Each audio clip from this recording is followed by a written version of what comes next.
بینەرانی هێژا لە 2 مانگی گوڵانی ئەم ساڵدا شاعیری کورد شێرکۆ بێکەس بەهۆی تێکچوونی باری تەندروستیەوە ڕەوانەی نەخۆشخانە کرا لە وڵاتی سوید و خراژێر چاودێری پزیشکیەوە. شێرکۆ بێکەس تەمان 73 ساڵان لە شاری سلێمانی لەدایک بووە. کوڕی شاعیری ناوداری کورد فائق بێکەسە. لەگەڵ چەند نووسەرێکی تردا لە هەفتاکانی سەدەی ڕابردوودا ڕەوتی ڕوانگەیان دامەزراندووە کە بە یەکێک لە گروپە چالاکەکانی بواری ئەدەبیاتی کوردی لە سەدەی ڕابردوودا دادەنرێ. بە یەکێک لە تازەگەر و شاعیرە بەناوبانگەکانی شعری کوردی ناسراوە. تا ئێستا دایان خەڵاتی نێودەوڵەتی لە بواری شعریدا وەرگرتووە. شێرکۆ بێکەس خاوەنی پتر لە 30 کتێبی شعریە بەشێ لە شعرەکانی وەرگێڕاون بۆ سەر زمانە زیندوەکانی جیهان. ماوەی لەمەوبەر شێرکۆ بێکەس وەسێدنامەیە دەنووسێ و تیایدا داواکاریەکانی خۆی بۆ دوای مردنی بڵاو دەکاتەوە. وەسێدنامەکەی شێرکۆ بێکەس بەم شێوەیە.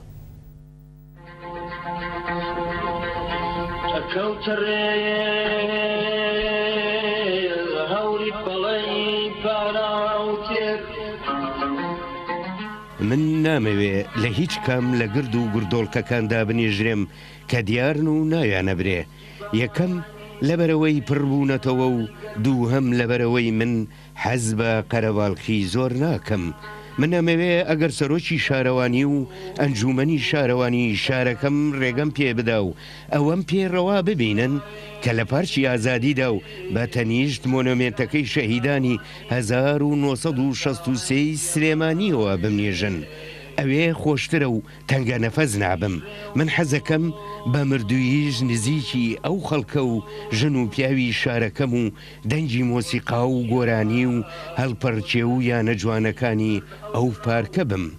با کتێبخانەکەم و دیوانەکانم و وێنەکانم ببرێن بۆ شوێن مەزارەکەم. با کەفەتریایەک و باخشەیەکی بچکۆلانە لەو شوێنەدا هەبێ بۆ ئەوەی شاعیران و نووسەران و کچ و کوڕی دڵدار ببنە میوانم.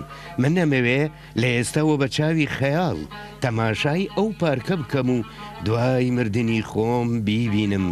ئەمەوێ بەدەم چیلیکەی دیلان و وەڵاوەیسەکەی مەردان و سرودی خوایەوە تەناواکەیەوە ئاڵایی کوردستانم تێوە پێشرابێ و برێژرێم.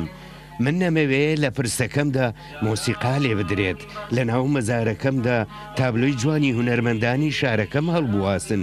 من ئەمەوێ دوای خۆم و بە ناوی بێکەسەوە خەڵاتێکی ساڵانە تەرخان بکرێ و بدرێت بە جوانترین دیوانە شعری هەڵبژێردراوی ئەو ساڵە و خەرجی ئەم خەڵاتەش لەو میراتە بدرێ کە جێی دەهێڵم. شێرکۆ بێکەس. خۆم لێرەم و بەڵام هەردوو چاوم لەوێ بریندارە کرێم و وەلێ لێرە خوێنم لێ دێ. من باشوورم و کەچی باکوور ئەبێ بە درەخت و لە ناو ڕۆحی منە ئەڕوێ.